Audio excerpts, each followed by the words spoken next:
Hello? Hi.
All right.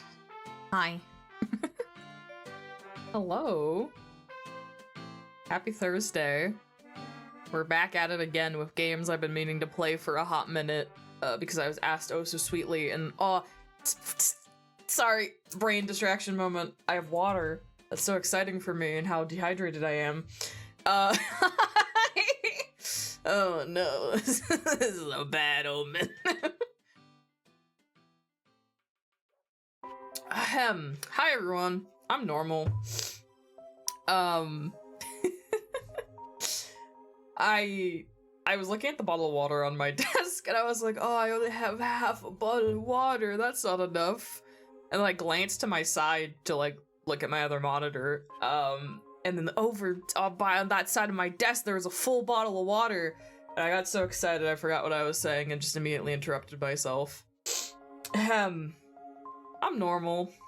I'm very normal. Still not enough. Dude, sometimes when I come stream, I have like 4 bottles of water on my desk. And I will admit, I drink water by the bottle usually. Purely because my dumbass needs a measuring system to help me drink enough water. So I do in fact drink it by the bottle because it's easy. I need a new water bottle actually. I had a really nice plastic Sanrio one that was like pretty cute, but I've had it so long and it's gone through so much that all the cute Sanrio art on it is gone.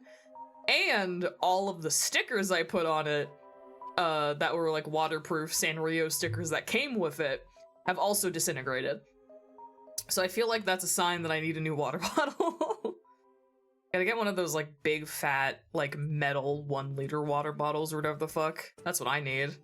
I like the 1 liter water bottles. I like having copious amounts of water that I can lean on. The less I have to get up to refill that water bottle, the better it is for me. Incendio collab with Overwatch History. Yeah, they just announced it. I don't know if it's in the game yet, but they like just announced it. Why did that emoji collabs make me cry. Am I okay? Big feelings about the Sanrio water bottle. There.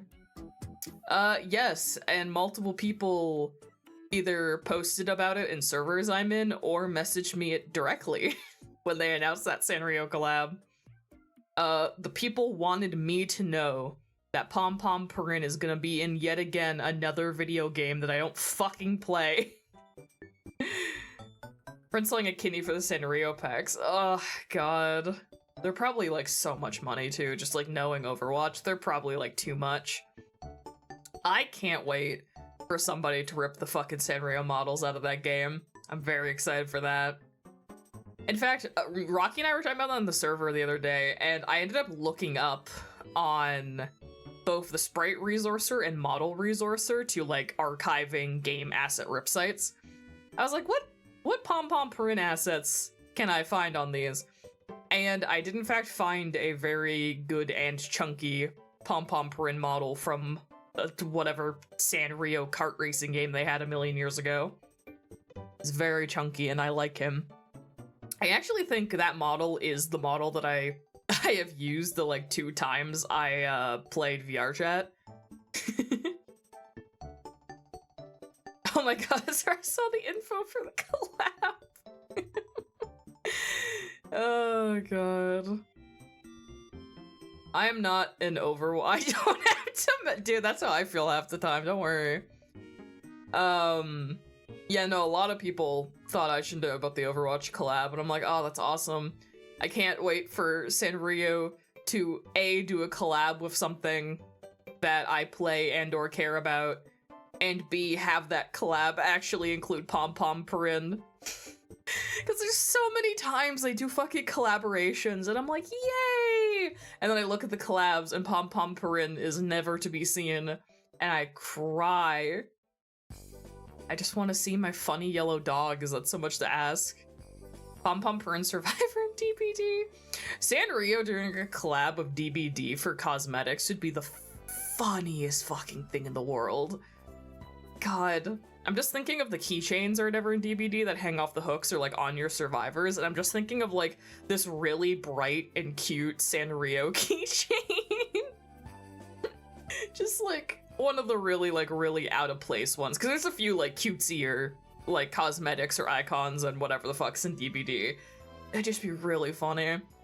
One of these days, I want them to do a collaboration, whether it's like a new killer or whatever, but they add new keychains to the game, and they like unironically glow in the fucking dark, like they're super visible or something. I don't know why. I just I love the idea of a survivor hiding in a corner and like blending in really well, but the one thing the killer can see from like a yard away is just like a fucking light bulb hanging off their hip.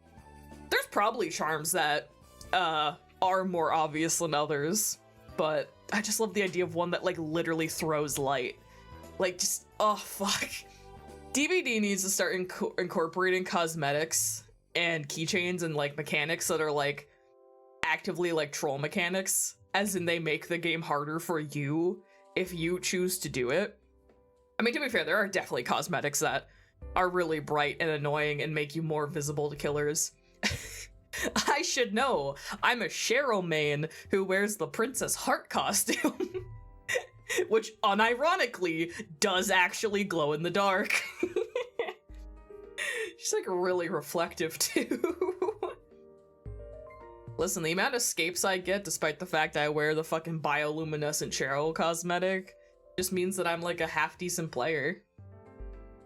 Oh god, speaking of DBD, I was thinking about this. I have not touched that game in fucking... When is the last time I launched DBD? It's been a hot minute. I have not played anything of the new Stranger Things update, even remotely. When was the last time I launched DBD? I haven't played DBD since December 14th. God damn it. Cries. Oh, speaking of DBD ×2, do you guys remember the Grimoire? The thing for voting on the new killer and survivor? I went over it in the early stages. Hold on. It's gotten even further. There's 2 Vecnas now? Yes, there is. There's Stranger Things Vecna and then D&D Vecna. And admittedly, I, like many people, were like, they're not just gonna add a second Vecna to the video game. That'd be stupid a little bit. And then they did. And I was like, God damn it. To be fair, Stranger Things Vecna is not at all D&D Vecna. Like, mechanically, they're very different. I haven't looked at their designs too closely. I'm assuming... I don't watch Stranger Things. Stranger Things Vecna is, like, naked, red, and fleshy, right? It's, like, very blood, flesh, zombie energy. D&D Vecna is more classic skeleton, lich, magic user. So, I mean, they're a bit different, but it is still a little lame. I want to see that 2K... Yeah, they do 2v8 and it's just Vecna edition. Oh, come on, that'd be funny. Okay, hold on. Oh, damn it, voting closed, so it's gonna be harder to show you the images because they're kind of grayed out. Hold on. Stamina... Don't mind me. I'm not doing nothing in the background. What are you talking about?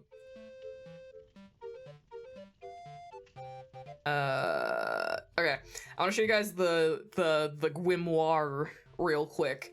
So if you guys recall, the next, like, original... the next original DBD, like, Survivor Killer combo, they're, like, taking votes for it right now. And currently it's, like, post-apocalyptic angel shit, like biblically accurate angel post-apocalypse. So they did another vote, and basically everyone got to choose from, like, a mood board for, I think, the Survivor. Now, here's the thing. Where's the one? Yes, okay, here's the one with the faces.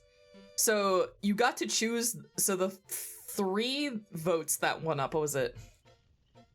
Is the other one here? Yeah, so this is like you got to choose between 4 faces. And then it got narrowed down to the 2 female faces with a younger one and an older one. I hope, for the sake of variety, I really hope the, like, older woman, like, grizzled survivor design wins. Because that would be nice to have, like, more older characters in the game. Just from, like, an idea of, like, I want to see them design shit that's not all the same. And then there is, like, a mood board question. And then I believe if we go to the killer side... Yeah, here we go for the killer. Okay. You got to choose this shit.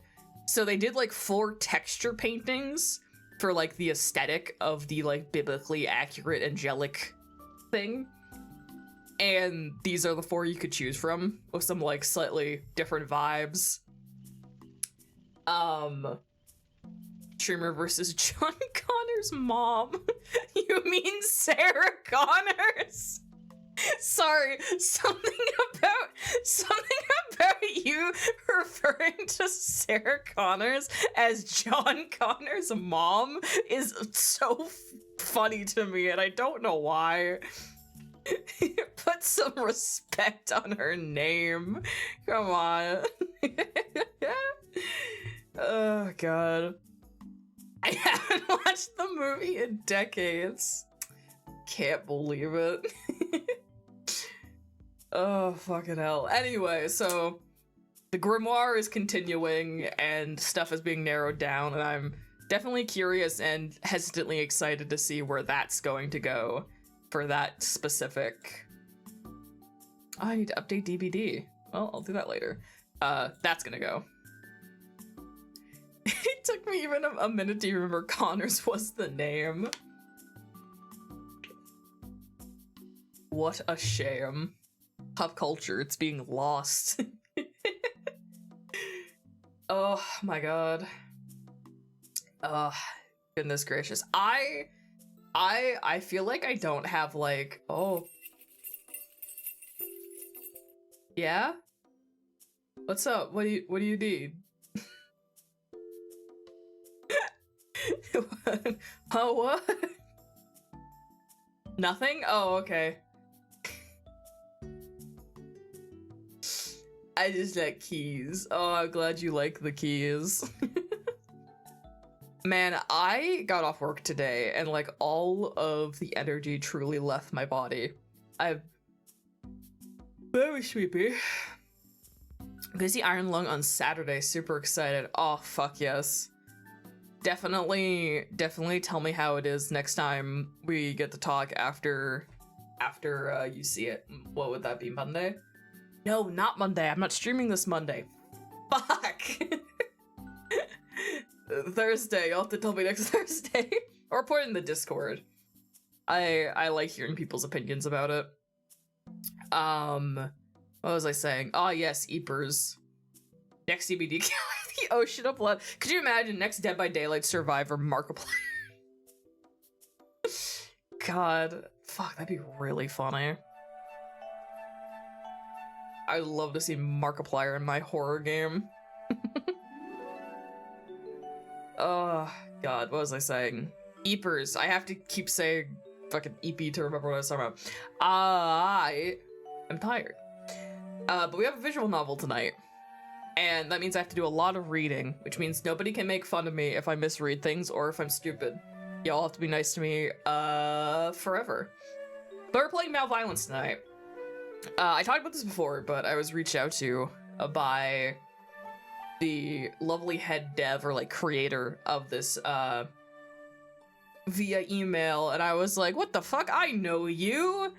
And I was like, yeah, no, I've been meaning to play your games like for ages. Like, yeah, of course, I do not mind streaming them and checking them out on stream or anything. When in 2012, no, before Christmas.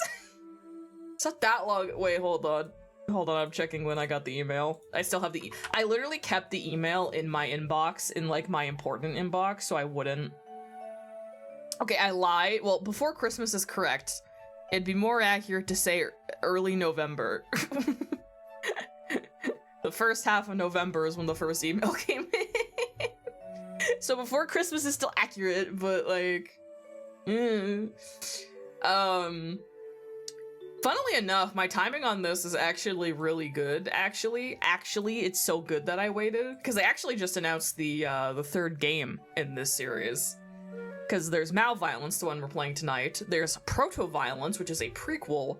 And then there's... Oh, was it Inter-Violence was the name of the third one? Hold on, I'm gonna check. I have it. I can pull it up here.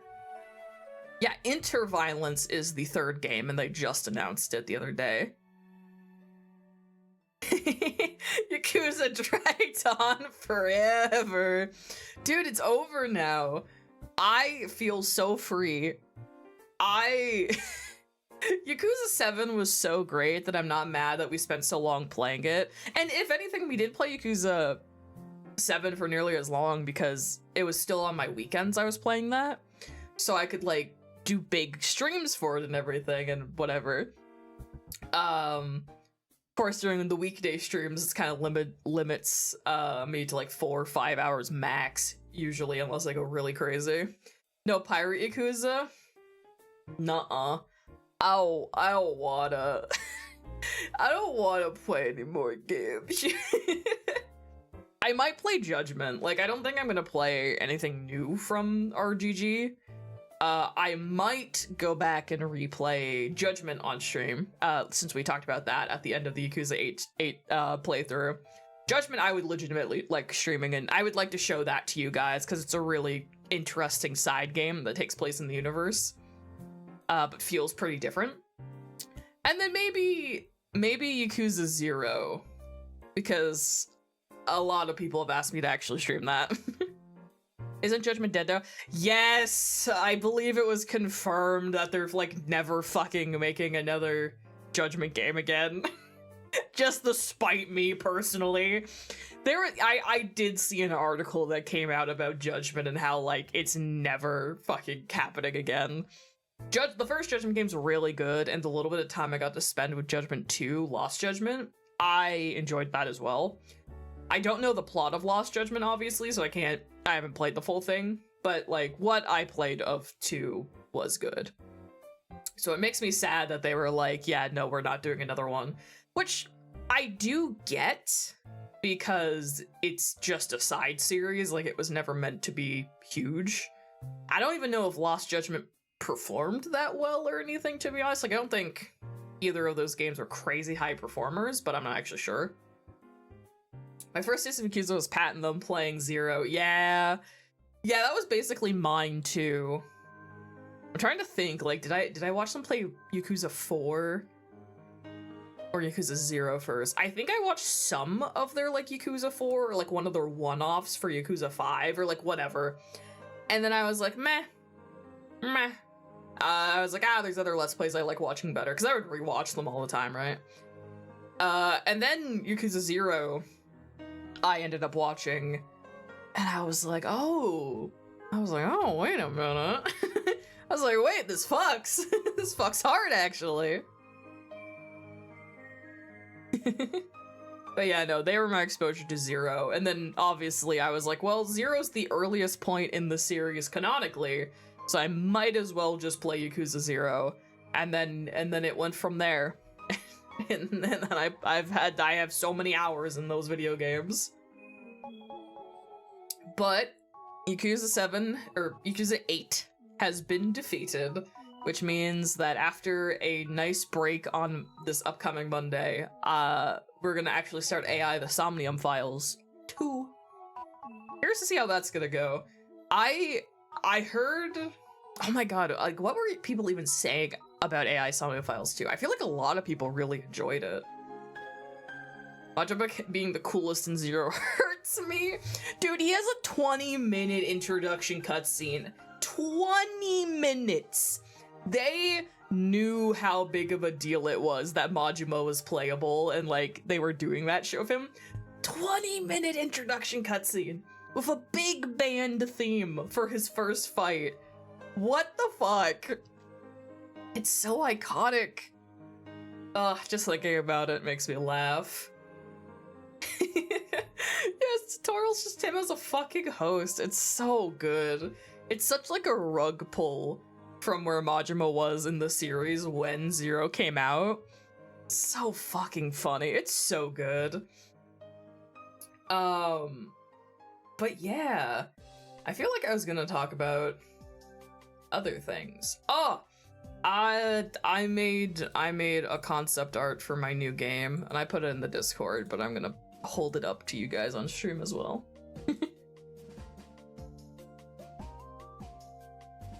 I finally sat down and did an art for the new game.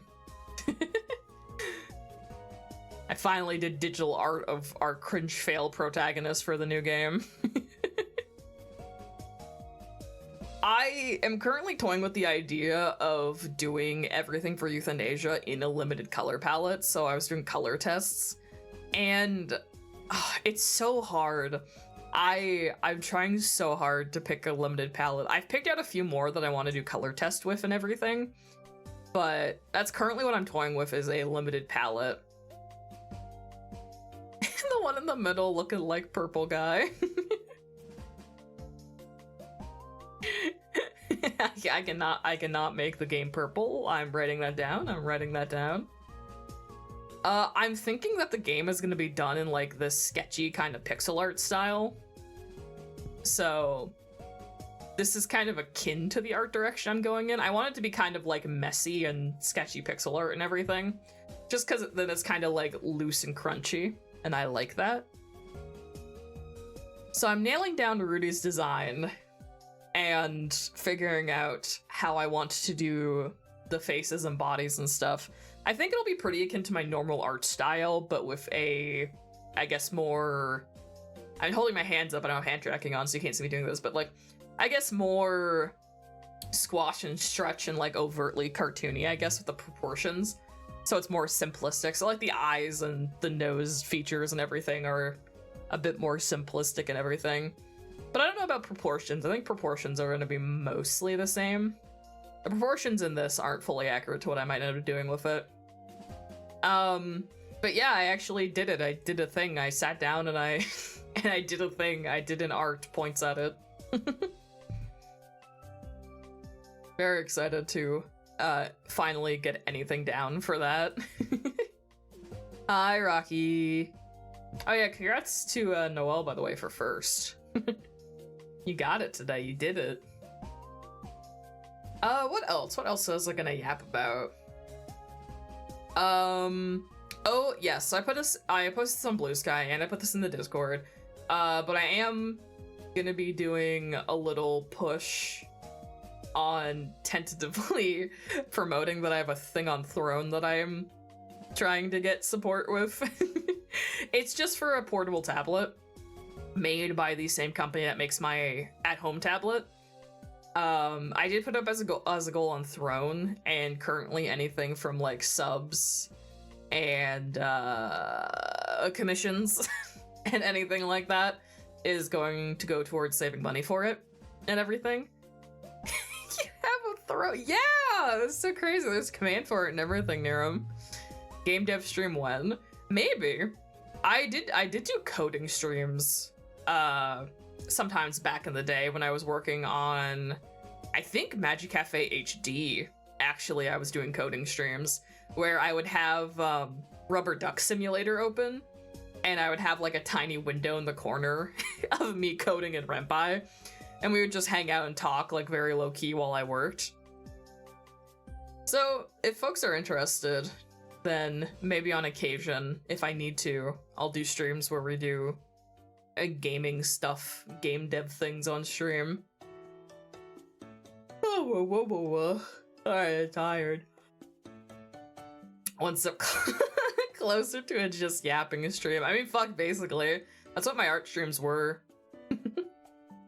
That's the one thing, is like I still on occasion am like, oh, maybe I should like stream art or something as like a bonus stream, or like plan to do an art stream on a Thursday or something. And I think about it and I'm like, man, if I did art streams nowadays, I would like not talk. Because that's the thing with art streams, is that they're very distracting for me and how I like to like actually work. So I can't do like any art streams where I work on anything serious. It would just have to be like shitpost doodle streams, or else I would like just not talk at all. It would be like quiet time. Truly like co-working quiet time hours. I have to put a note on like my model or like on the stream overlay that's like, I'm locked the fuck in, don't talk to me. Oh god. I have been meaning to plan like fun art streams that aren't like work streams, because I don't like working on stream. It's part of the reason why I stopped doing art streams. I don't like quote unquote working on stream. It's just too distracting and it means I can't be as comfortable as I want to be. But I should plan like goofier art streams or like themed art streams, kind of like the Creative Carousel ones and stuff like that, because they are nice to do. I'm just very sparing with them. Summon Itty Bitty. Let me do that. Oh god, that reminds me, I was thinking about the concept art for euthanasia, and I was like, man, I'm gonna have to fix my Ko-fi up for that, like I put in the Discord. I do still want to do that. Just knowing me and how busy I am right now, it's gonna take me 3 or 4 business weeks to get around for that. Get around to that. Things were distracting, yeah. All these people trying to talk to me and get my attention while I'm working. It's so annoying. It's so annoying that they do that. It's almost like I'm live streaming to them directly or something. That's crazy. Why do they think they can talk to me? Oh god. Man, I'm gonna be so busy this next week because I have to get a bunch of shit ready for Valentine's Day. I got a commission right now, and I think I have a few more on the way. It's not a bad thing. I, in fact, am really shocked and flattered how many people have either commissioned me in like the past week or so, and or have talked to me about commissioning me, and or have talked to me about promoting my commissions. And I think they're very nice. So I have some commissions to do this weekend, and I do have some art I/O still for Charlie's Donathon. I have a scribble chibi to do and a bigger chibi to do, and then my debts to society will be paid.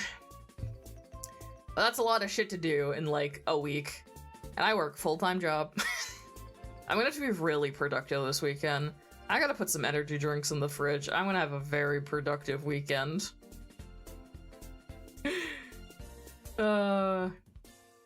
no one's gonna hear from me this weekend.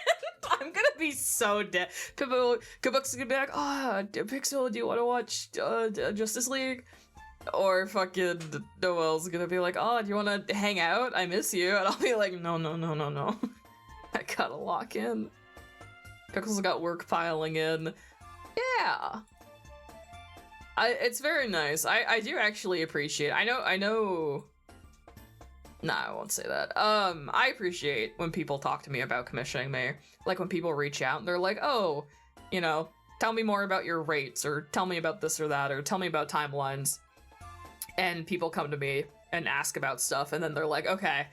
They're like, cool, now I'm gonna save up money and I will get back to you for this commission when I save up the money, or whenever I get my next paycheck or whatever.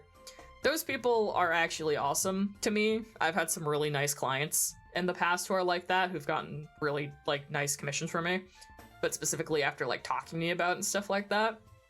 So I like those folks. So I've had a few folks talk to me about commission stuff and everything, so I like doing commissions. I like A, drawing art for other people, and B, getting paid to draw art for other people.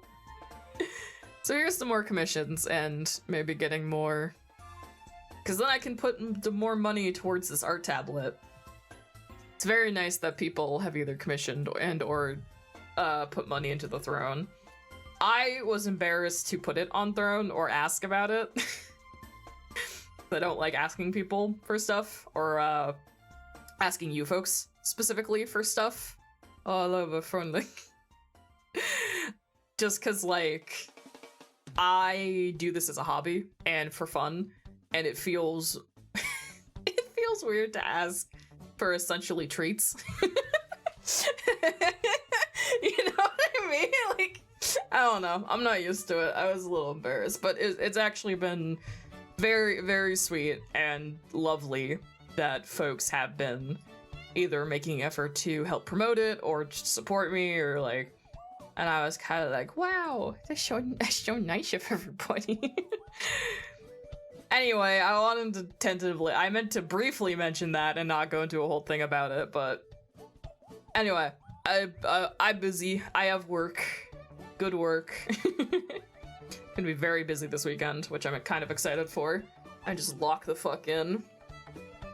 Speaking of locking the fuck in, I have a video game to play today. I'll be able to support you when the winter snow goes away. That's very sweet of you, Niram. Oh my god. Yeah, speaking of locking in, I have to play a video game today. God, we're 40 minutes into the stream already. Fuck my life. I'm not locked in. Yeah, we are supposed to be playing games today. A game today. I believe malViolence is on the shorter side. I think it's like an hour or two long. We'll see, I guess. But yeah, I was supposed to be playing a video game today. Oh my goodness, one sec. Let me see do I have any tabs or things I need to close? I don't think I have opened on anything unnecessary, have I? I guess Discord. I don't need Discord open today. Oh my god, I should have made a tea before I started fucking streaming. Y'all watched the Nintendo Direct? I did. And then I promptly didn't listen to what anyone had to say about the Nintendo Direct, because every time a Nintendo Direct happens, I get annoyed at people for having opinions. The amount of like, good, tell me about it. Oh, you got me. Yeah, no,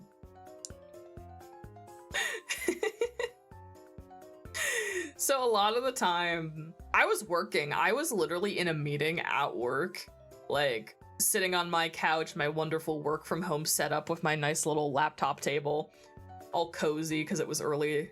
It was in the morning. I say early in the morning. It's not that early. It was in the morning and I was cold. So I was all cozy on my couch with my laptop for work, and I was in a meeting, and I and just on my phone to the side of the laptop, I just casually pulled up the Nintendo Direct. And like, as the meeting was ending, I was like, ah, yes, now it's time to watch the Nintendo Direct. It was fine. It was a completely normal and fine direct in my opinion. Like, they showed off cool games. I don't know what people were expecting. Like, I don't know. I'm at the point where I can't tell how much people bitching about Nintendo Directs are actually serious and how many people are actually doing it for the meme. So I just get annoyed because people have really stupid, uneducated game opinions. And for some reason, they become really obvious when people talk about Nintendo Direct bullshit. I don't know what it is. Something just gets released into the air, apparently. Anything exciting? For me, the most exciting thing was the Dragon Ball old classic anime style multiplayer game. Oh my god, I want to say it's called like Orbit Trails or something, but that feels absolutely incorrect. Orbit.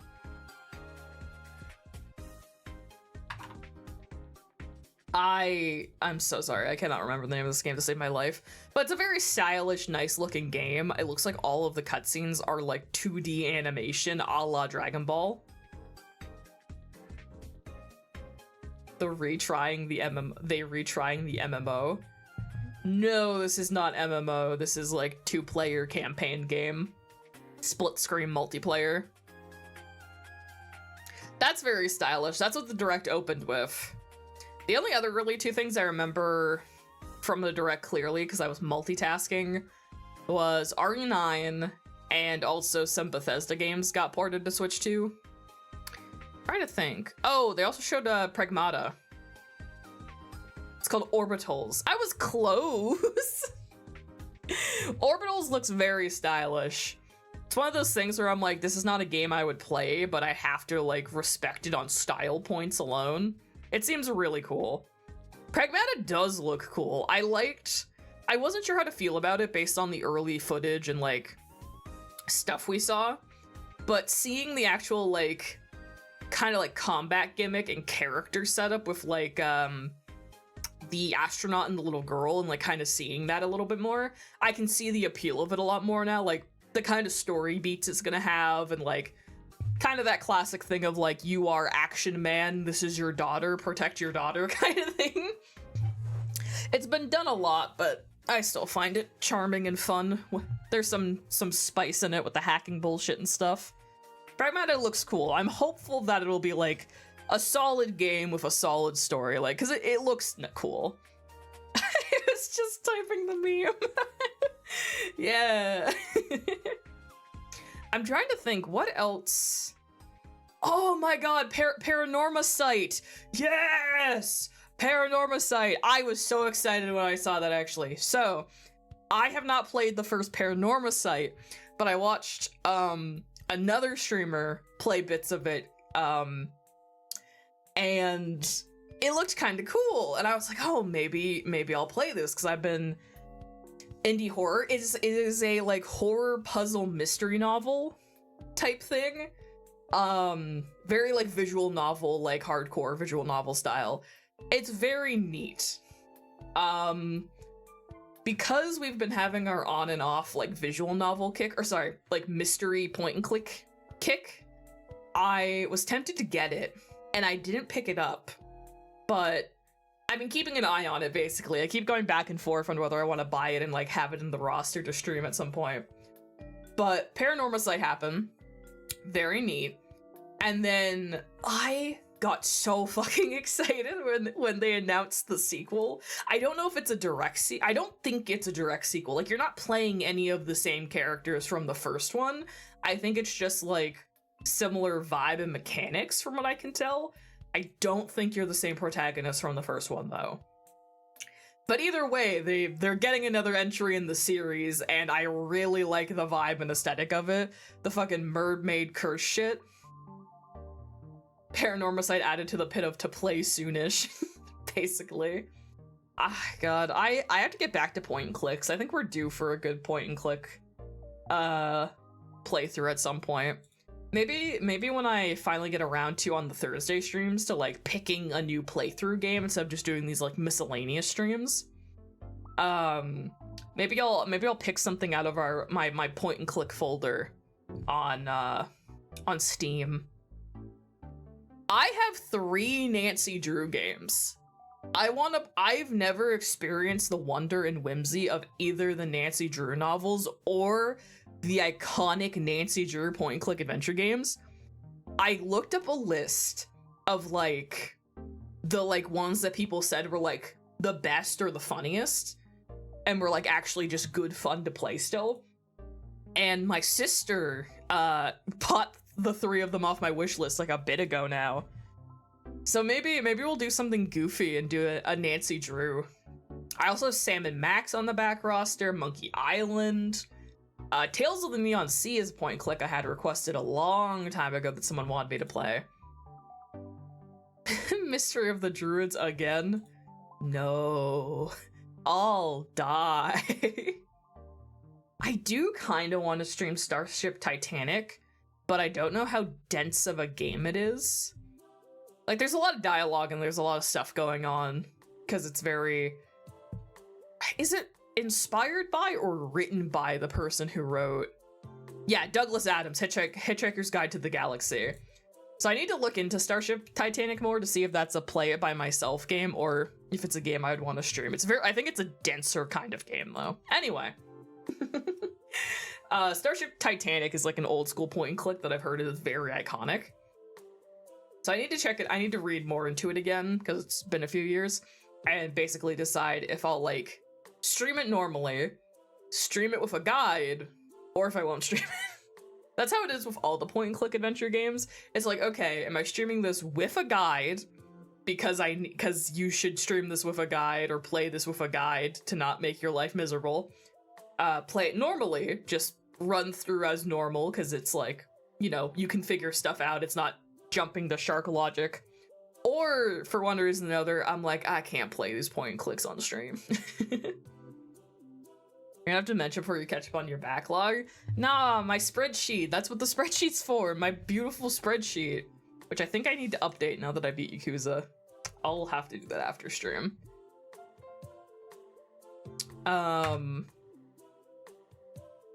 Yeah, I beat Infinite Wealth. Let me delete that bitch off of here. I also need to pick a new playthrough for the Thursday stream, so that's a next week problem. Anyway, remember when I said I was gonna stream like 10 minutes, or gonna play the game like 10 minutes ago? Anyway. We're here to play a video game. Oh god, you're right. I bought it. I bought Duck Detective: The Ghost of Glamping, but I need to play it with Jay, and Jay's always so busy. Maybe, and that may or may not be my fault. That may or may not be my fault that they're busy. Watch all your new games be Yakuza Infinite Wealth in length. I'll be honest, AI the Somnium Files is probably kinda long. Not 90 hours Yakuza long, but like it might be a hot minute. It's probably like 40 hours. That's gonna feel like fucking nothing compared to Yakuza, let's be so real. I need to start doing longer streams on Monday. That's what I need to do. That'll solve the problem. Oh god. Let me finish this water. Hold on.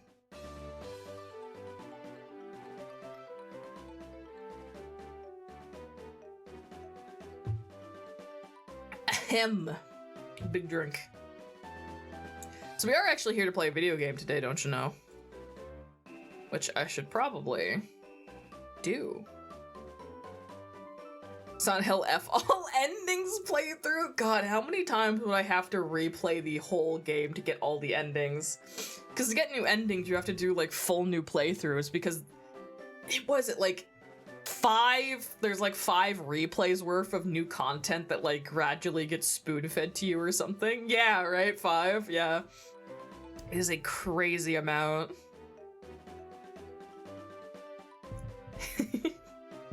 Casually transition into actually playing the video game. Couldn't be me. Alright, I'm gonna turn the music back on. And then unmute it so you guys can hear it.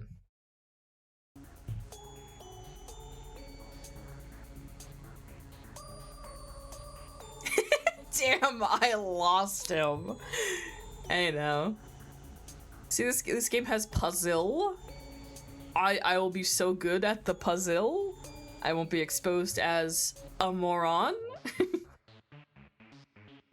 I'll probably do some audio mixing as I get into it, I think. Oh, I want to show you guys something. So there's this extra menus, right? Achievements. Awesome. Achievements. Failures. This game has 13 bad endings, or like dead ends. 13 of them. I'm hoping I encounter not that many of them.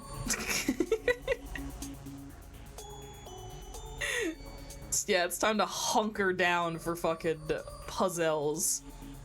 So, if I remember correctly, the plot of malViolence is you are escaping from a supervillain, essentially. Like, you're captured by a supervillain a la classic superhero bullshit. And it's basically like Saw Trap shit where it's like, get out of my puzzle box or die.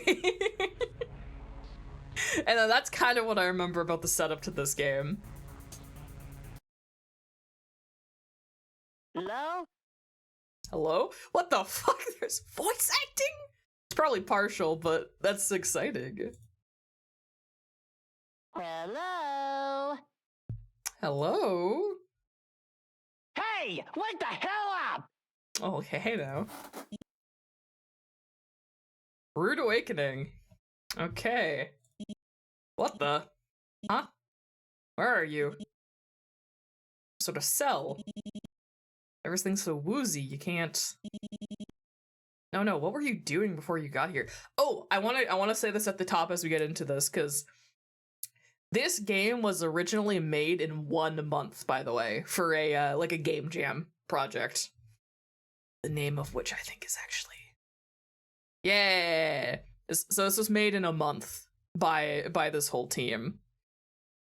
And then this is like the Steam port, so there might be like some maybe like fine-tuning or like extra content stuff. But this was originally made for a game jam in a month, and I just feel the need to call that out, because I feel like we're gonna really get to appreciate the amount of like polish and shit that this team put together in a month. You wanted a bonus, and your boss told you to go here and get info. So you did, and then something hit your back, and you, Oh dear, looks like the anesthesia hasn't worn off, has it? Must have given them the wrong dose of ketamine. Wrong dose of ketamine. Your description of this game reminded me of an old Flash game. Oh. Give it a couple more minutes. Soon you'll be right as rain. Where's that voice coming from? Giving you a migraine. No one has to die. Why does that sound familiar? Awesome. I haven't gotten through the first cutscene and I need to open Firefox to Google something. Oh, Firefox, why do you have to do an update now? Don't want that. Because that sounds really... No one has to die. Why does that sound so familiar?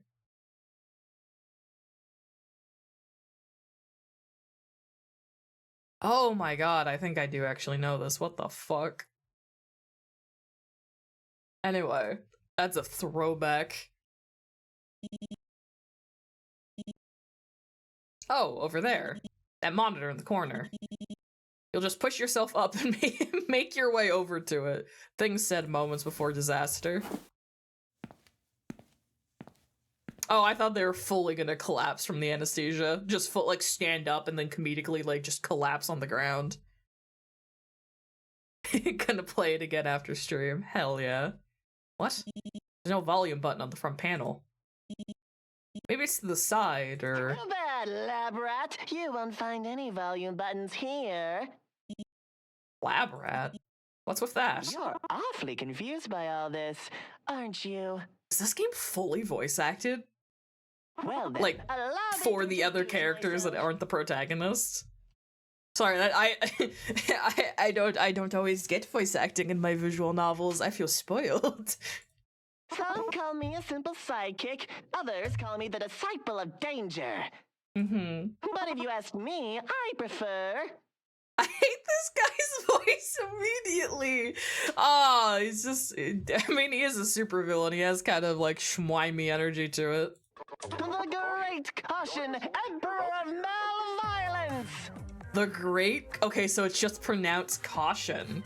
The Great Caution. Hello. What a design. It's so chaotic, and I mean that, like, very positively.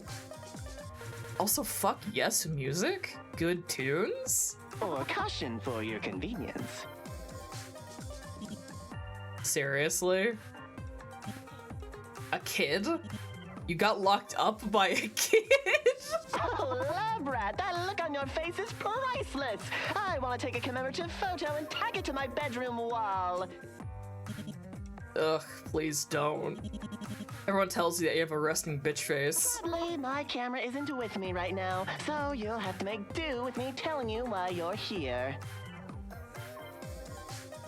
That's another thing you're wondering about, isn't it? Why Oh. You think? Oh, you're right, I fucking... The book in the bag. Alright then, let's make this quick. You want something from me. Uh-huh. That's why you came here, right? Your boss told you to come here and get something. But I can't let that happen. No siree. Right. So I'm gonna have fun with you instead. I'll learn what you're after and you won't be bored.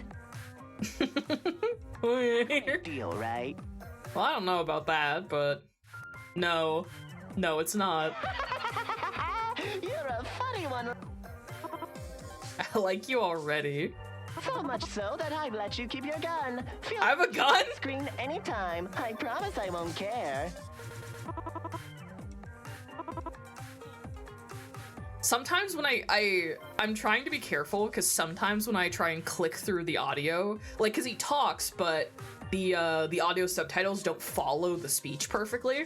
So sometimes when I click through to, like, have the subtitles line up with what they're saying, it skips the audio cue, and then sometimes it doesn't, so I wonder if I should just, like, let it play without clicking, just so I don't skip it. Reminds me of Bomb Rush Cyberpunk. I love that. I do like, when I opened the game, I really liked the title screen music, and that made me, like, really hopeful that the entire soundtrack would be full of bops, and that seems to be where we're going, so I like that. The tension's there, but no. So I have a gun. Sorry, I need to circle back to that. Am I like a cop or something? Because I assumed that I was a journalist, maybe. No. I might be a officer. Hi, Cinco. You prefer to have some form of self-defense on hand. I'm still tidying up a couple of things on my end, so before I get back to work... Well then. Welcome to your new home. Okay, not everything is voice acted, just like the cutscene bits. Cozy, isn't it? It's got everything you need to live a normal human life. A comfy bed, well, not comfy, but a bed. A tap of running water, a desk for desk things. Quintessential 5-star living, just like the famous Milton hotels.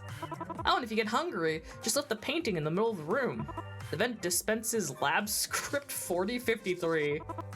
Reviewers say it's safe for human consumption, so don't be shy. It's got all the nutrients you need to live a good life. Well, what's the holdup? Have a look around, check your dead device. Beg for mercy, or make yourself make yourself comfortable. After all, you'll be here for a while. Alright, use your mouth to explore the room. When your cursor changes to a magnifying glass, you can interact with an item in the room. Who knows what'll happen the more you explore. Now, this is a game dev brain thing. There is a very well-known plugin for RentPie that lets you make point-and-click adventure games. And my brain is just like, oh, I wonder if they use the plugin. Because the entire game is made in RentPie, for notice. There's a weird stock photo on the cover, but otherwise it's your average vent. Caution won't be winning any awards for home decor anytime soon. Not a fucking dog bowl. Because he wasn't kidding about the lab script. It's right here, neatly served in a metal bowl. To be honest, you could use something to fill your stomach. You made the smart decision to skip lunch on your way here. You pick up the bowl and shove a fistful of pellets into your mouth. They taste like... Well, you don't know what you expected. They're grainy, if nothing else. You try not to think about Caution laughing at you from the other side of the screen. What's this? There's something at the bottom of the bowl. A pattern? You get a better look. Oh, the kibble. You dump the rest of the pellets on the floor. It's a Venn diagram. One with weird shapes. Wonder if it means anything. Man, I can't wait for these puzzles to showcase that I'm a moron. Rat pellets, now on the floor. To be honest, you're still pretty hungry. It wouldn't hurt to eat a little more, right? This is gonna kill me. More pellets, please. Why did you do that? These pellets still don't taste great. In fact, the more you chew on them, the bitterer they... I knew. Of course there was something in the food. Whatever it was, it's making everything throb like crazy. Your chest, your head, your eyes. Your throat's clammed up. You can't scream or cry or moan. Breathing's getting harder and harder. And soon... Caution's just like, oh my god, that damn bitch just fucking... just fucking killed themselves. That's crazy. Subject expired shortly after ingesting higher than recommended daily serving of cyanide-laced rodent feed. Contributing factors to death. Eventually their stomach was bigger than their brain.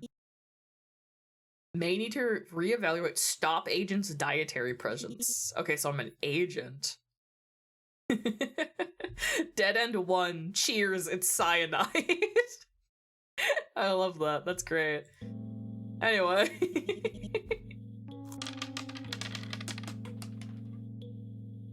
Oh god. Maybe I should save every once in a while.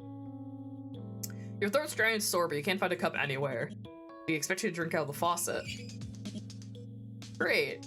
It doesn't even work. So much for quenching your thirst, asshole.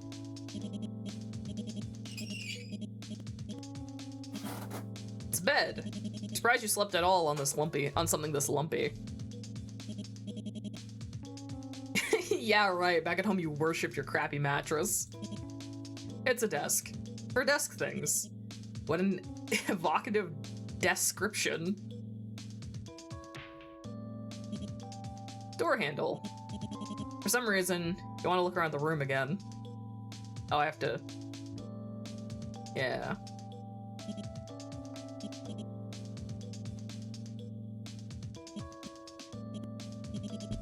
Something's taped to the back. Oh. Again with those weird shapes. And this time, they're colorful. Yeah, they definitely mean something. Maybe it's a way out. Oh, fuck. I have to do color mixing, I think. Alright.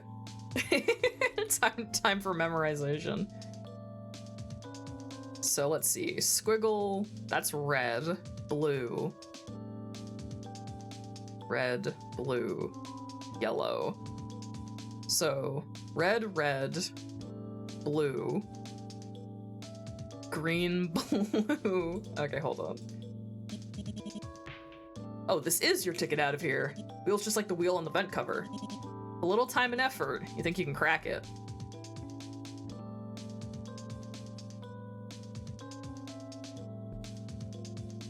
So if I exit out, does it reset? It doesn't. Yay! Okay. So red, blue, green, because this is yellow and blue, green. These are both blue, so blue. Yellow, orange, yellow. Ooh. Ah, wait. Blue, yellow, orange, yellow?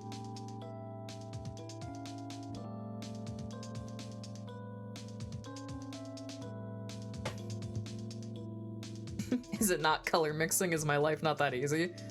Red, blue. Red, blue, green. Red, blue, green. blue. I assume. Ooh. Blue. Blue, yellow. Orange, yellow.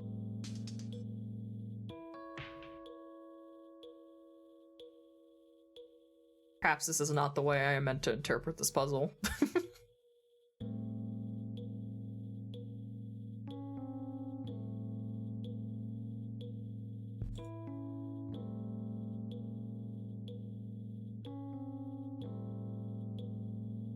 Wait.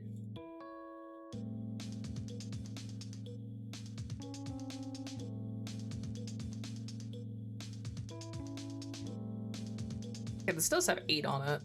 This has 8 on it, okay. Man, it's pretty bad when the first puzzle of the game and I'm already doing it wrong.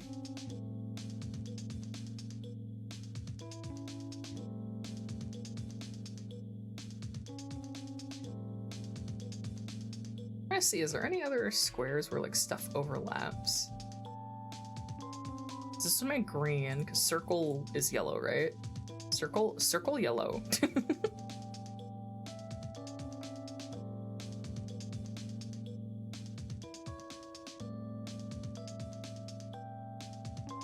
Yeah, it's just the colors I can cycle through.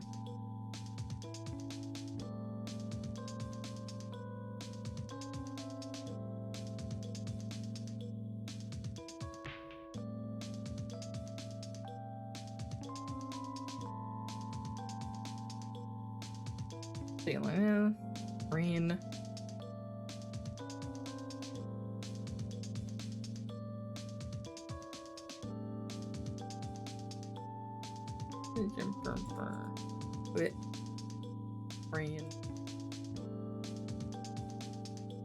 Red, blue, green, blue, green, orange, yellow.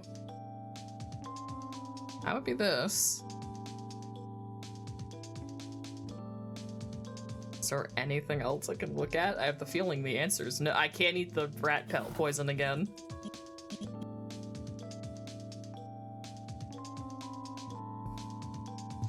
I really figured it would just be combine all of these so that you had the colors, but this does not seem to be the case. There's at least one for every placement, so this fills in the wheel. But tasty pellets, I don't wanna. I already died once, I don't need to do it again.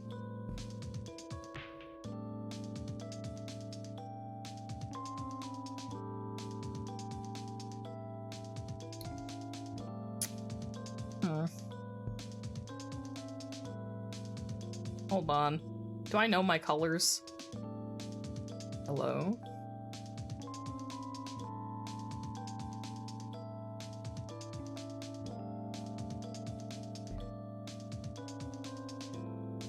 Oh my god. I don't know my colors. Wait, did I fuck this up in a really basic way? If the puzzle auto-completes... Did anyone... What? Nobody noticed. Did anyone notice what the problem was? Did anyone notice? I mean, I'm like tearing up. That's so bad. That's so bad. I fucking said out loud that red and blue is orange and nobody pointed it out. Oh god. Oh, I'm really tired. Because I was looking at the color wheel. I was like looking at everything and I'm like, oh, it's so weird that the puzzle doesn't use purple. And then I was like, wait a minute. And I looked again and I was like, oh. Oh, fuck. How the hell did you break the lock? I'll tell you what, not easily. There's no way you could have gone out on your own. Boy, lab rat. I can see you, you know. You're just like the rest of those stop freaks. So textbook authoritarian, they could use you for their recruitment posters. That blank stare, that bland uniform, the world-class poker face. Makes me want to peel your brain like an orange. God knows what sick and twisted thoughts lurk beneath. Is he telling you to smile more? He is, isn't he? I should give him the old passport photo. Heh. You're cute. Real cute. I'll forgive you for that. After all, I'm the great Caution, Emperor malViolence. Not the type of man to go all out on a scrub like yourself.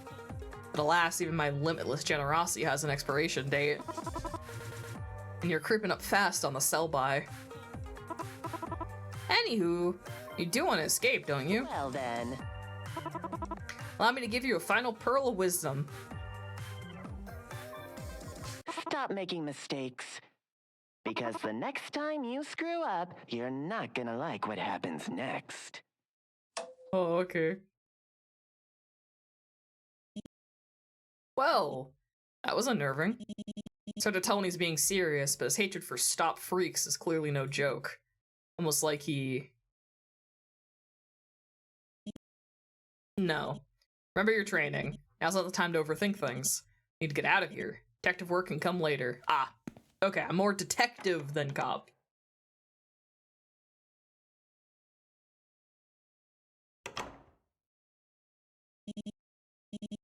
No side corridors, no secret rooms, not even a crack in the wall. No choice but to move forward. Taking another cautious step ahead and... I see you arrived safely. Huh? What the? Another voice. All the screens in the room lit up too. Hey! Oh, hello. Huh? You know that woman on the screen. Everyone at Stop knows that face. Seen her photos in newspaper articles, broadcasts, social media. For years, the mysterious woman was the scourge of Stop. A saboteur who terrorized the public with bombs and cryptic threats. A supervillain through and through. A supervillain by the name of... From the top, then. I am Dr. Danger. You are here because you're under my temporary employment. Oh, is that the word for it now? No. Last time you checked, you were a Stop agent. By default, Dr. Danger's a sworn enemy. Was a sworn enemy. She died weeks ago, caught in her own explosion while trying to wipe another Stop facility off the map. Ew. Well, I have a suspicion as why Caution hates us. I have a sneaking suspicion somebody's sidekick is out for revenge. Wah, wah, wah, bring back the Emperor malViolence. Oh, wait, does that mean she... Your task. Please listen carefully. Due to my circumstances, I cannot repeat my instructions, nor will I be able to answer any of your questions. No, her death was very thoroughly confirmed. Which means this is just a recording. A cheesy one, at that. Turns out even supervillains make the newbies watch employee training videos. Better tune her out. Besides, you're no mere hired hand. You're a proud agent of Stop, trained to fight villains like her. So what if there are more puzzles to solve and locked rooms to explore? Someone like you, that should be child's play. Should be.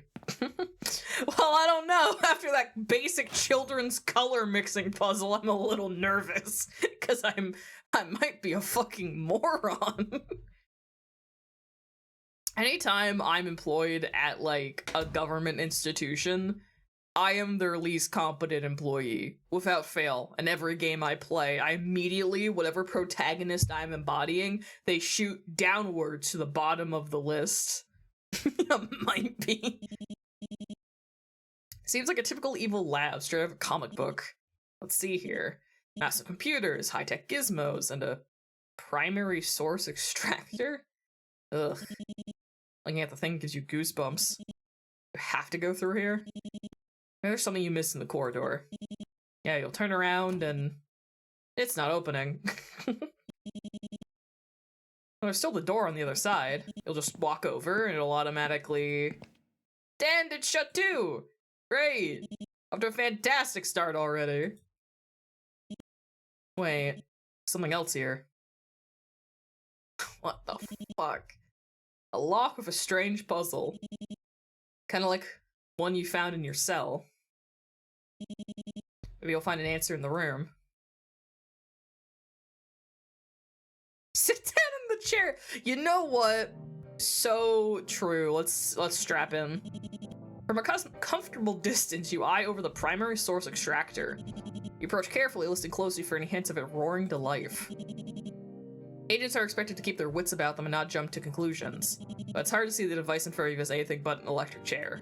It looks crude and cruel, like a child's reimagining of something scary from a history book.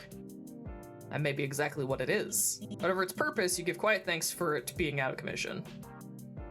Not with that attitude, come on! 3 differently sized vials are placed on the table. There are instructions written next to them. Caution needs your help poisoning a top stop official, but his toxin of choice is pretty particular. Using 3 vials of 12cc, 8cc, and 5cc, measure the poison to 2 equal doses of 6cc. Know that the 12cc vial contains the poison itself. Be quick though, if the poison's disturbed too much, it'll give off nasty vapors. Drag the vials in order to pour their contents into each other. Drink the poison. No, I'm pretty sure I'll swiftly kill myself doing this puzzle, don't you worry. I don't even know where to start. Hold on.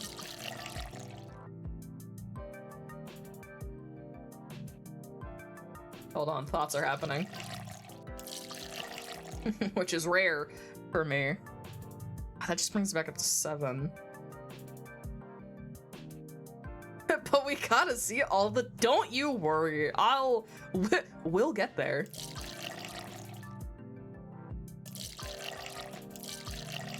That just brings me back to 7. God damn it. Okay, wait, 9. Hold on, we're getting somewhere, maybe.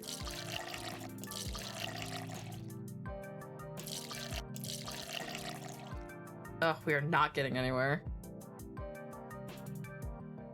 2 equal doses of 6. God help me, alright.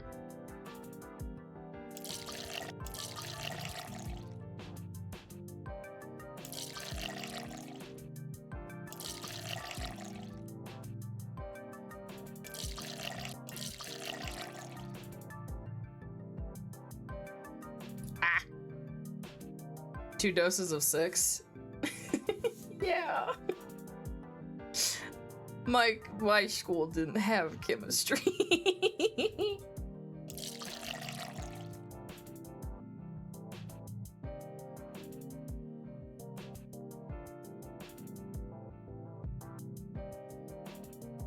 Huh.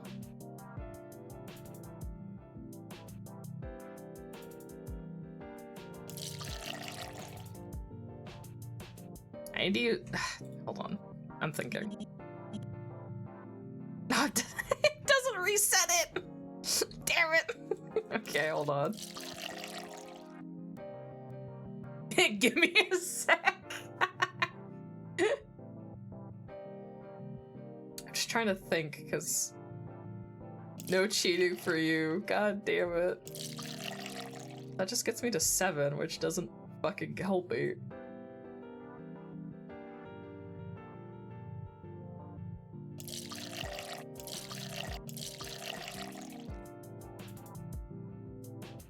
Oh, wait!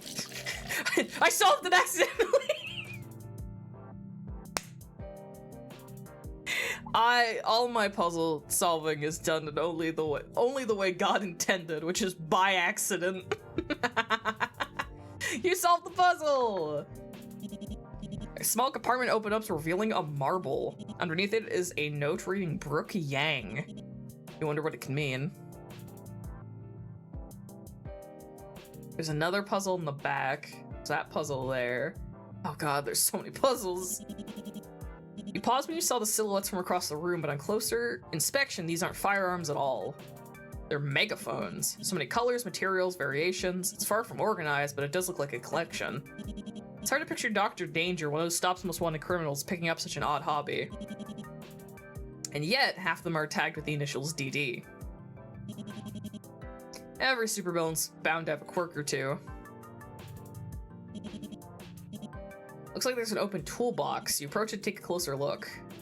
Oh, fuck. Nope. It's a bomb. No big deal. What could possibly go wrong? Fit all of the bomb pieces inside the casing. Use your mouse to drag pieces around. Left click, rotate to rotate them clockwise. Should get every piece in its own space or else things get explosive.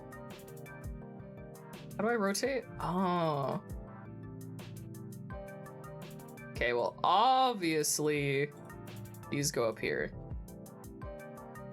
Wait, I can do this. Don't bumble it. Hey, now.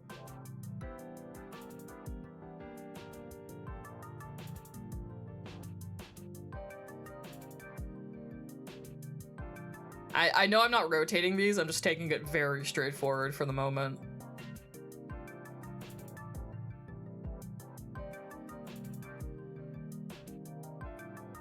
Okay, hold on. Having a good place for this is really important, so let me try this. And then I can do this. Oh. Probably not, but just bear with me.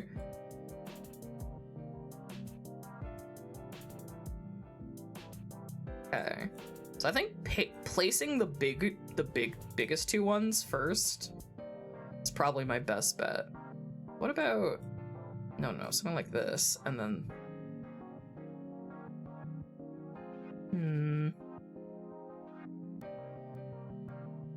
Okay, wait, a vision is forming. Oh, but then the bottom. It's like, this is where I'm at right now, right? I'm like, okay, that's pretty good.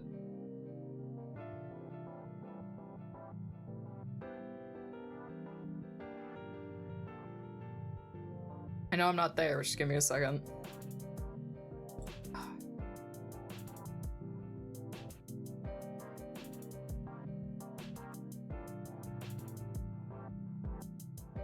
Hey, what if I use these?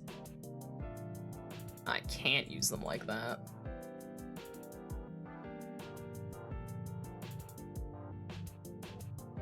I was pretty close. I was pretty close with the way I had it, right? I feel like this is the obvious thing. Big thing is figuring out where I put this guy.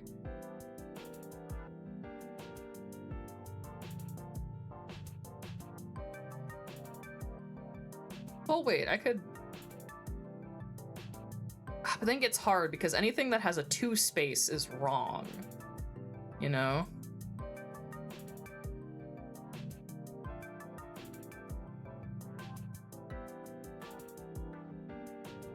Okay, I'm almost getting somewhere.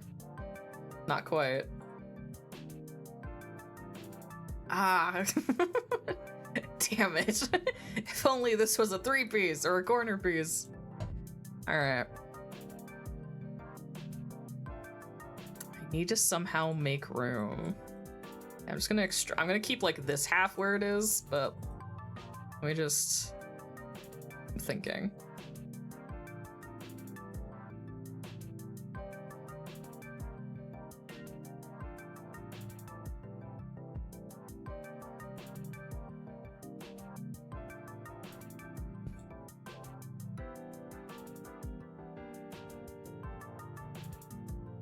Don't mind me, I'm plotting.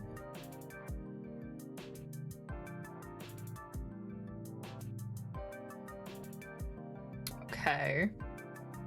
Where do you go? Where do you fit in where you're not a problem? Not there, because that 4-piece won't work.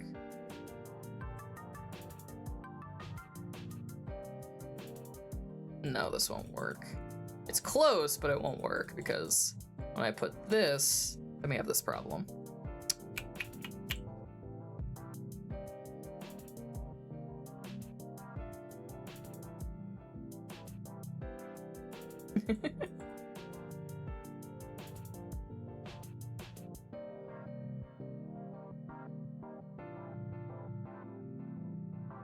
You can rotate, but you can't like just flip.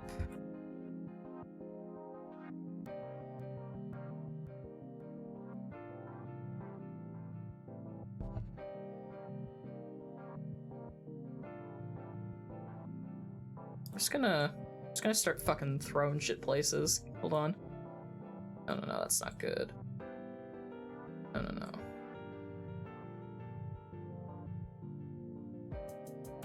Okay, what if I put this up? Yeah.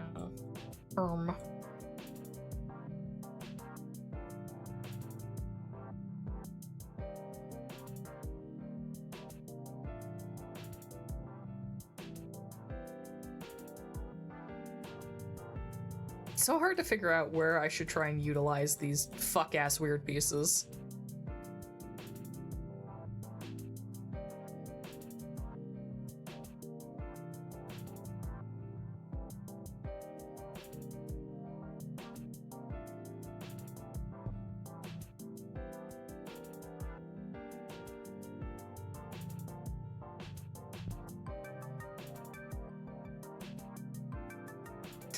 Not quite. This is not correct, but...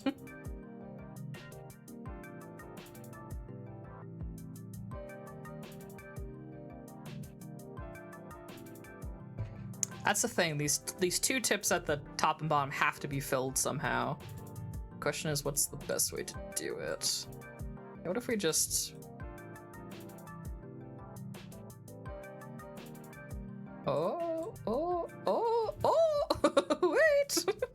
Wait, I'm thinking with my head. Oh, there's just some way. Okay, maybe that isn't the piece that goes there.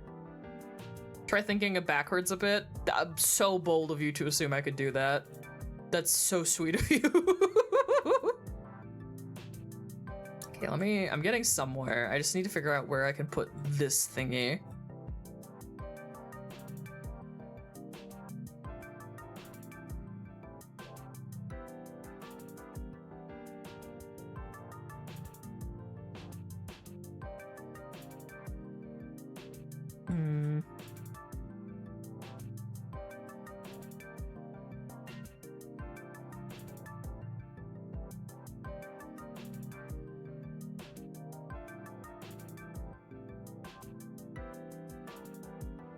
See, I should just be able to break this and, like, put it in there, clearly.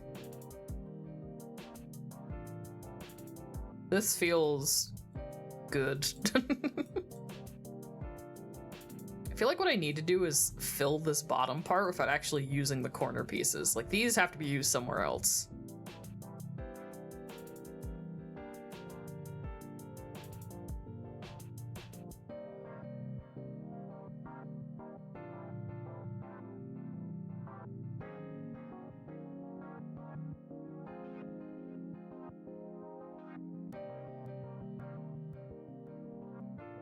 Yeah, I know, right?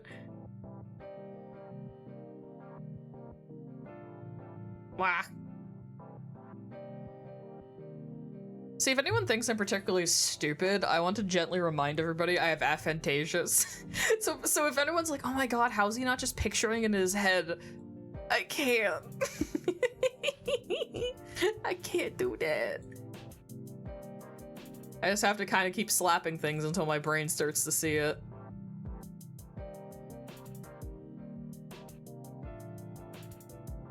Oh shit. Oh, ooh, wait. I got it.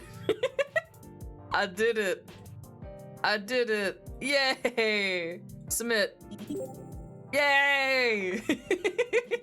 Marble. Attached note is reading Kobe Padilla. Oh, I did it. 4 large monitors are displaying an intimidating wall of code. You were hoping you didn't have to deal with them, but... Oh, fuck. Ah, well. Time for good old computer wrangling. With the list of codes to your left, Caution wants you to hack into one of Stop's computer systems. Use the mouse or keyboard to clear out the codes in the system shown on the right. All the codes must be used to destroy the firewall and successfully bring to a system, but be careful, if you don't use the codes at the right time, you might lock yourself out. Oh, fuck. Alright, I'm just gonna do this.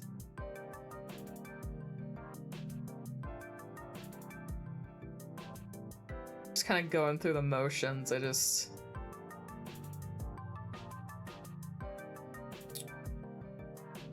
Um,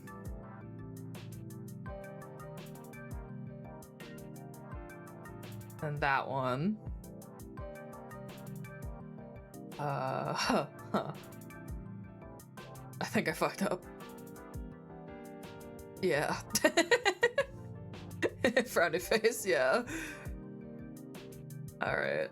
That wasn't bad.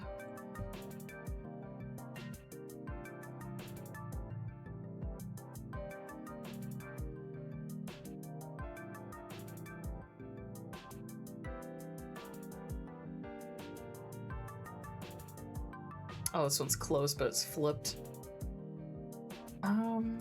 This needs to be 1-0 whatever.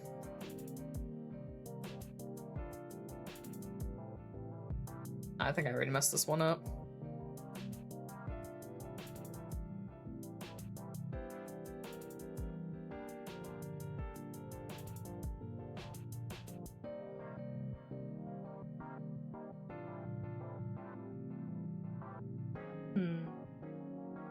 Oh, there's that.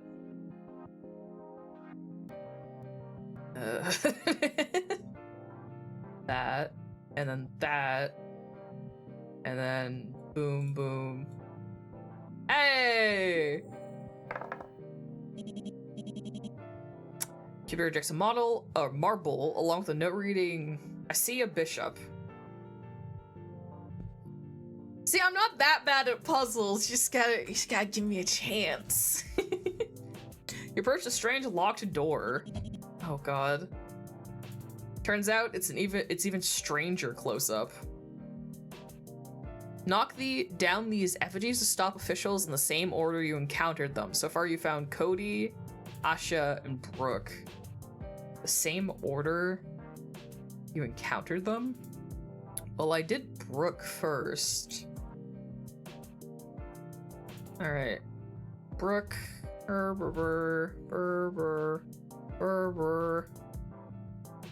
Follow the tube.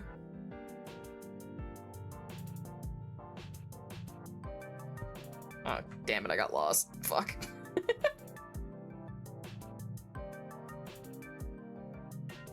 Hold on, I gotta lock in for tube.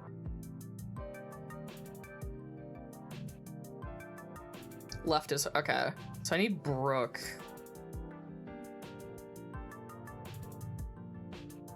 You know what, fuck it. Middle. Oh. Shit, wait, which marble is which though? Wait, no, we just got Asha. That would be... Yeah, and that means Kobe. Huh? Oh, sorry, Kobe. What? The order I encountered them was Brooke, because I did the poison. Oh, I should have done Kobe, hold on. Brooke. Bomb. Okay, there we go. Got it. Nailed it.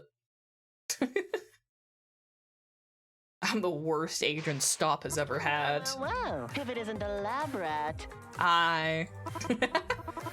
For someone with chronic resting blah face, you look real proud of yourself. You know what? You should be. By getting this far, you're statistically proven to be more brains than 96% of Stop employees. So congrats. That said, I actually expected you to die by now. Not sure how to reward you for your success. Oh, wait, I have an idea. How about a sticker? You get out of here, I'll give you a fruit-scented one. Though if you were expecting a grape-scented sticker, you're out of luck. I slapped the best ones all over my tech. Oh, you're not smiling or anything. Not a sticker super fan? Well then. Oh well, more for me. Hey, lab rat. So what did you think of my research lab? It's awesome, isn't it? A little derivative, maybe. But any scientist worth their salt needs a room filled with high-tech computers and big fat source libraries. Though there is one thing that makes my lab better than the others. My primary source extractor, our lab. It's kind of loud once it revs up, and it's a pain to clean afterwards. But the results are, mwah, oh, amazing. I had planned on giving you a first-hand demonstration, but the last experiment got so messy that I'm still cleaning the rafters. Disappointing, I know, But never fear. Great caution, Emperor malViolence used his aptitude for adaptation to his advantage.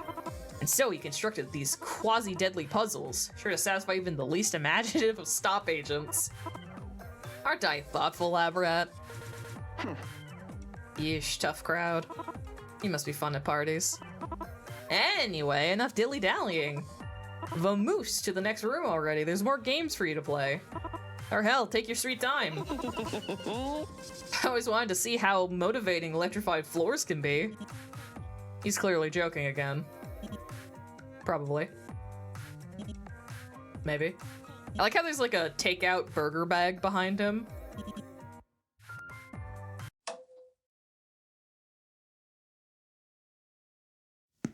No wonder he's crazy. He's an Xbox shill. Literally has an Xbox logo on his eye.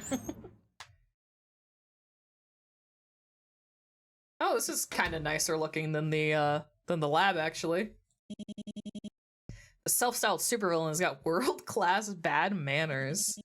He's in a gamer chair. That's like the most damning thing you've said about Caution so far.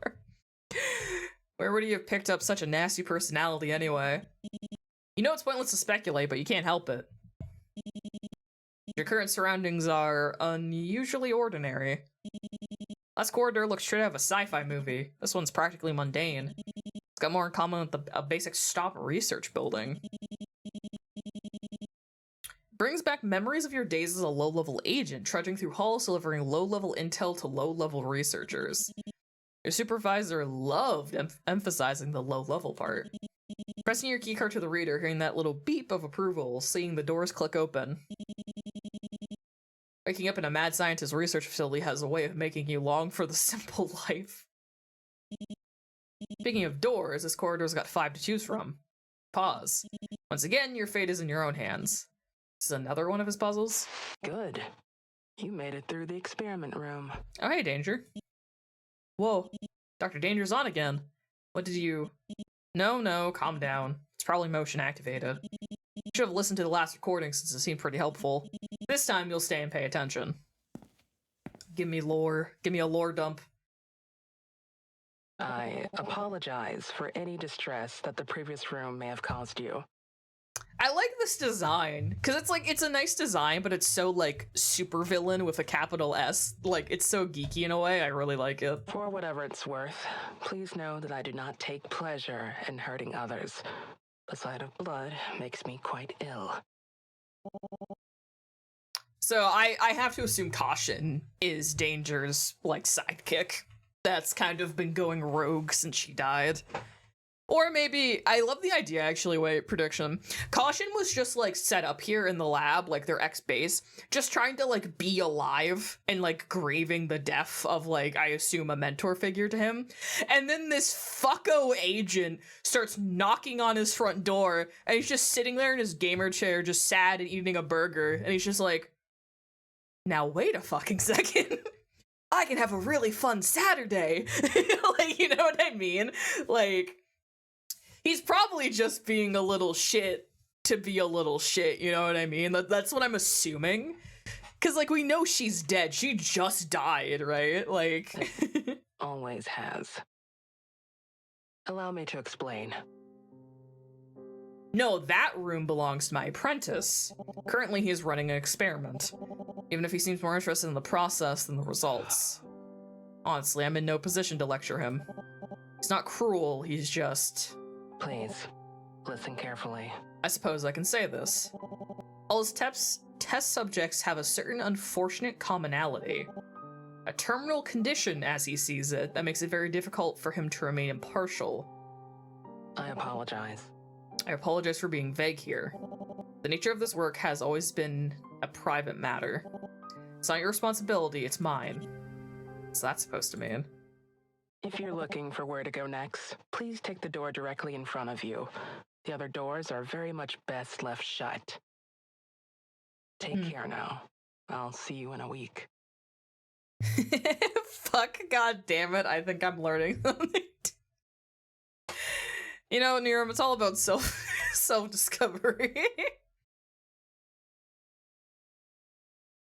So door in front of me. That recording definitely wasn't for you. Whoever the intended recipient was, Dr. Ginger clearly trusted them. Better take the door she recommended.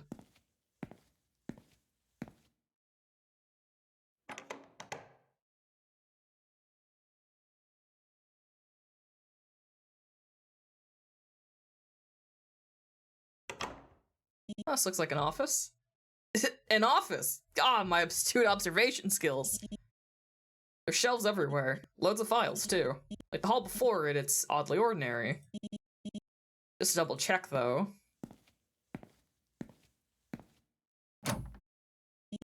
Yep. Pretty sure this is another puzzle room. Alright then, let's get searching. Alright, what wonderful puzzles await for me in this room that will inevitably embarrass me. These documents appear to be designs for cybernetic limbs like the ones produced by Stop at first glance. On closer inspection, there are more differences than there are similarities. Stop's technology is more generalized, more efficient, and angular. These plans are heavily customized. Could have been only suitable for a very small number of subjects, possibly as few as one. Perhaps Dr. Danger based it off stolen data. Make a note to tell your spirits about possible reverse engineering. Ah, puzzle.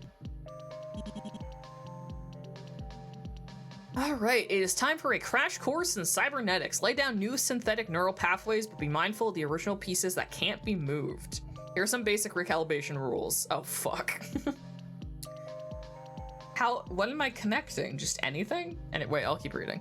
Neural pathways must form one continuous loop, occupying every available space. Okay.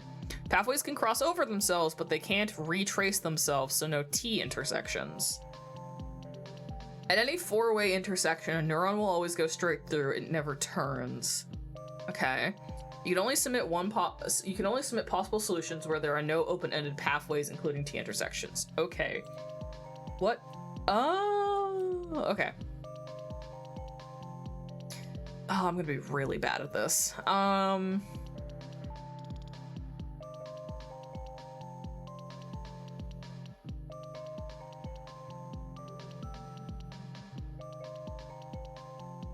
So it always, at a four-way, it will always go straight. It's never going to turn.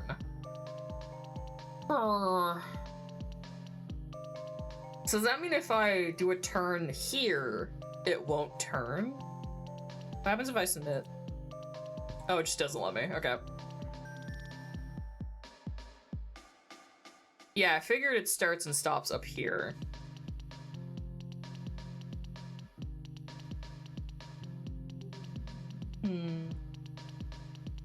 It needs to make a how do I? Because if I do that, then it can't close. So.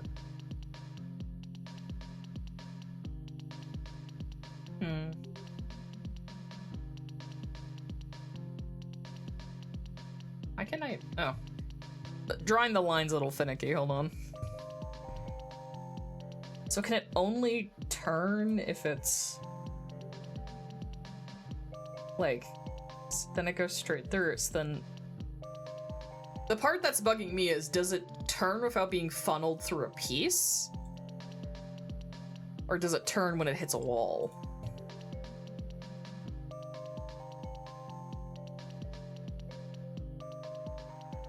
It can cross over but can't retrace, so no T intersections, yeah.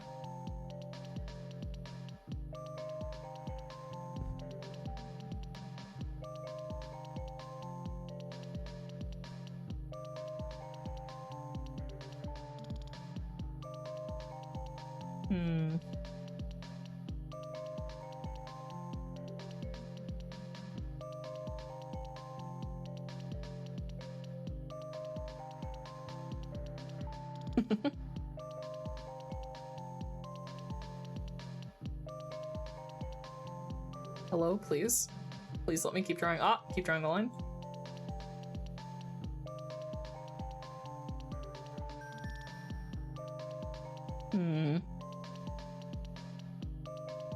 Man, I wish it's times like these when I play, like, these are very simplistic puzzles and everything, but like, man, I wish I could see images in my brain, man. It means I could like visualize things before, instead of just drawing a million lines that do nothing.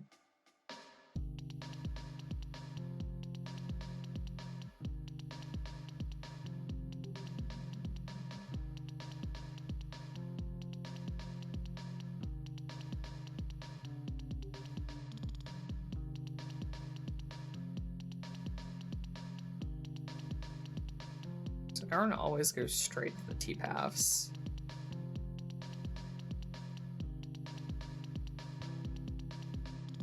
This is a weird thing to keep getting hung up on, but like if it hits a wall, does it just stop? How do I dictate if it hits a wall where it goes?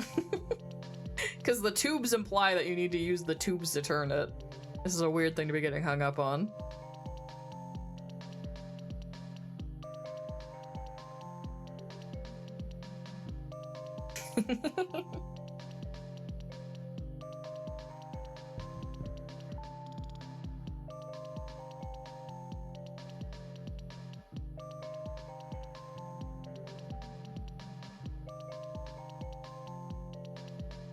Don't mind me, I'm literally just doing whatever.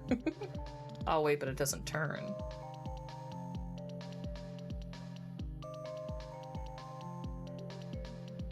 It always goes, oh, it always goes straight, oh god.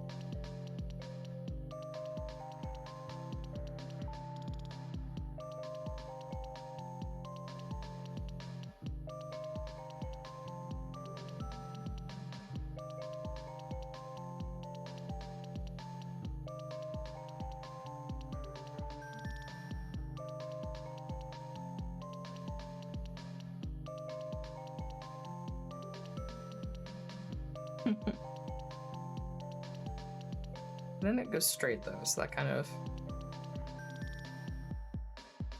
I'm just living in a fantasy reality real quick.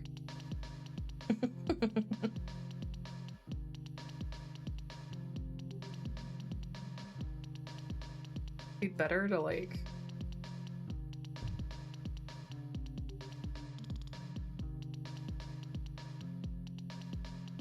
Get you back up here.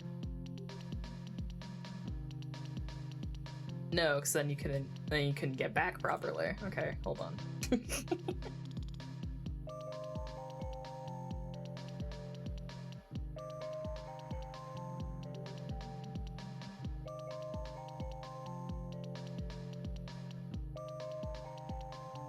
My thought process is if you're starting up in this corner, right? In my head, you want to exit this pipe to get back to the start. So if you start here, you want to be coming out of this pipe in my head. So now I'm trying to do the logistic work of like, okay, I start here and I'm coming out here. How the fuck do I do the rest of it is where I'm at. Here. So like that's that. And then this can only be straight, so it has to be like that.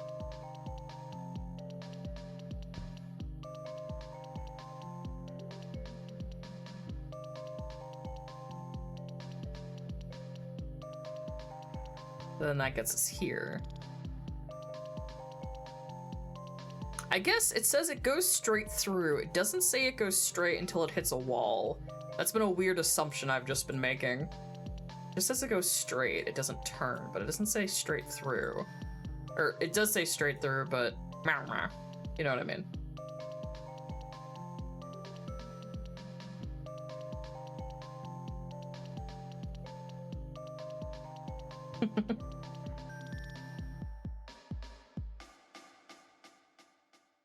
So straight through.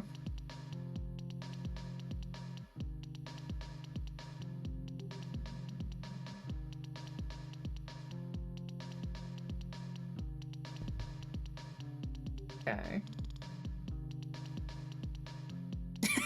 No, wait, now I've got it.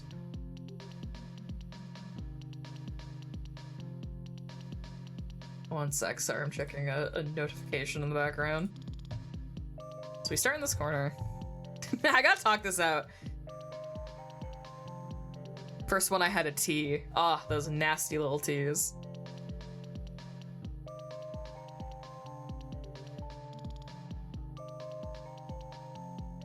Drawing the line's getting finicky.